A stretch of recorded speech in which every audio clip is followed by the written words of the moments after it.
আমরা ভালো আছি দাম্পত্য জীবন নিয়ে গুঞ্জন প্রসঙ্গে জাহিদ হাসান। দেশের শোবিজাঙ্গনের জনপ্রিয় অভিনেতা জাহিদ হাসান এবং স্বনামধন্য মডেল নৃত্যশিল্পী ও অভিনেত্রী সাদিয়া ইসলাম মৌ ভালোবেসে বিয়ে করেছিলেন 1997 সালে। তাদের সংসারে রয়েছে 2 সন্তান। বিয়ের পর এক ছাদের নিচে কাটিয়ে দিয়েছেন 27 বছর।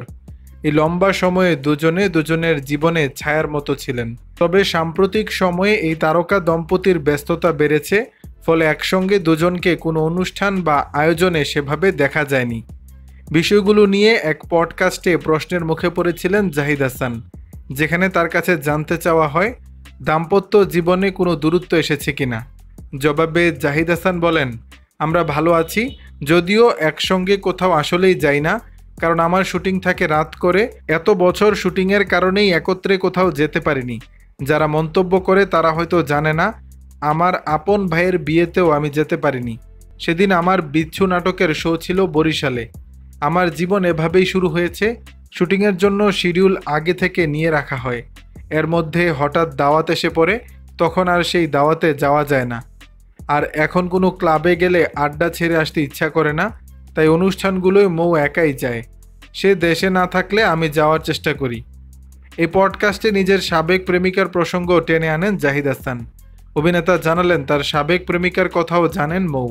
এ নিয়ে নাকি অনেক সময় তার সঙ্গে মজাও করেন অভিনেত্রী স্ত্রী। জাহিদ হাসানের কথায়, আমার পরিবারের সবাই আমার আগের সম্পর্কের কথা জানে। মৌ মাঝে মাঝে এটা নিয়ে মজা করে, আমাকে লেগ পুলিং করে। একদিন হঠাৎ সে আমাকে বলল, এগুলো এভাবে ফেলে রাখো না, যত্ন করে রাখো। দেখি তার হাতে অনেকগুলো চিঠি।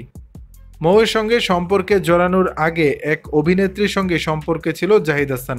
তারা একসঙ্গে কাজ করেছেন বেশ কিছু নাটকে। তার চিঠি এখনও বাড়িতে যত্ন করে রেখে দিয়েছেন জাহিদ। সম্পর্ক ভেঙে যাওয়ার পর একত্রে আর কোনো কাজ করেননি তারা। এমনকি মাঝে মাঝে বিভিন্ন অনুষ্ঠানে দেখা হলে পরস্পরের সঙ্গে কথাও বলেন না। তাকে নিয়ে এখন আর কোনো মন্তব্য করতে চান না জাহিদ হাসান। তিনি বলেন, তাকে নিয়ে কিছু বললে অশ্রদ্ধা করা হয়, সেটা করতে চাই না। আমি তাকে একসময় ভালোবেসেছিলাম, আমার মতো সেও খুব ভালো আছে, এটাই বড় কথা। দর্শক, বিষয়টি নিয়ে আপনাদের মতামত জানাবেন নিচের কমেন্ট বক্সে।